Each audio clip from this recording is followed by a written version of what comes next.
এই তোদেরকে না বলেছি সিগারেটটা না খেতে? হ্যাঁ, ফেলে দে বলছি। তোদের সাথে বেরোনোটাই না আমার ভুল হয়েছে।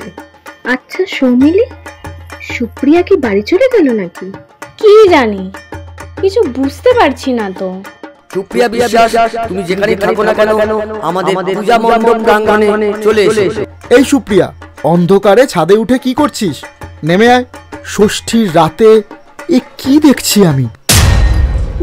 ওটা কি জয় মা বিপত্তারিণী, জয় মা বিপত্তারিণী, জয় মা দুর্গা, ওম নমঃ শিবায়, ওম নমঃ শিবায়, জয় মা দুর্গা, জয় মা বিপত্তারিণী মা।